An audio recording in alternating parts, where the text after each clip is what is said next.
Would you recommend that clinicians use measures or scales to assess rumination? And would you recommend doing that as the therapy proceeds? If you think that the rumination might be an issue, and often that's worth doing certainly with patients who have depression and anxiety, it's probably a good idea to assess it.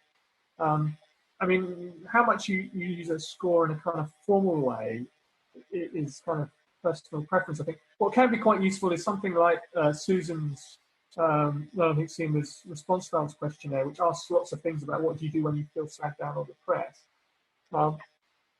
Like keep thinking things over, or that can be quite useful as a sort of jumping off point for a discussion with somebody, because if they're scoring quite high on that, and you can start saying, well, this looks like it's something that happens a lot with you, this tendency to think things over, and that can be a useful entry point, I think, to then thinking about rumination as something that person might do. And it's certainly been my experience that when you introduce the idea of rumination to patients with depression and anxiety, it makes a lot of sense for lots of them. And sometimes it's not something that they've kind of had discussed before. That actually is something that they kind of grab hold on. So yeah, that really does describe me, and I think it would be really useful to focus in on that. So it can be useful in that kind of context in an assessment to kind of set the frame for what you do. As a measure, it's not really been designed as a clinical measure in terms of a change measure. And here you're talking about Susan Nolan-Hoeksema's response styles questionnaire? Yeah, so the ruminative, it's actually technically the ruminative subscale of the response styles questionnaire, but yeah. I mean, it does change with symptoms, it does change with the treatment. I mean, we've shown that in a couple of studies, and so have some other people, but I'm not sure it's the best clinical measure. I mean, what we've actually found it's been quite useful is a more ad hoc measure where you just get patients to report on a scale or on a line the frequency of their rumination, the duration, because sometimes they can have shorter or longer. You know, what's the average duration? How much control they have over it, and how much it interrupts or interferes with other activities.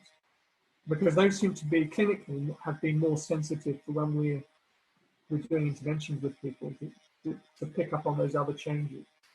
I see.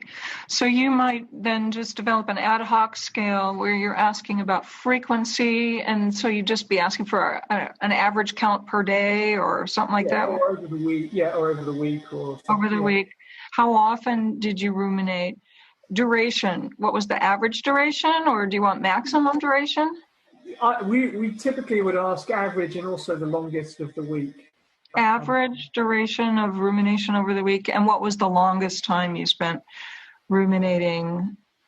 I wrote C. What was that other third thing? Oh, control. Control. Yeah. How much control? So out of 100, say, or out of 0 to 10 or 0 to 100, how much control did you have over it?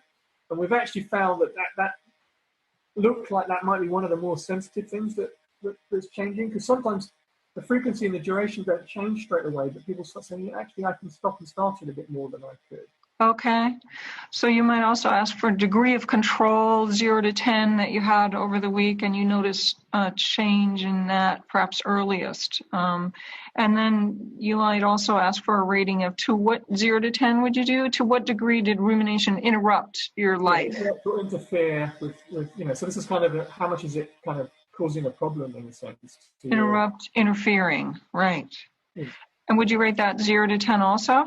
Yeah, that's something like that, similar. Okay. Because a lot of patients will say, it is stopping me from doing things, or it's making me feel down, or it's impairing my sleep, or it's making me hard to concentrate at work.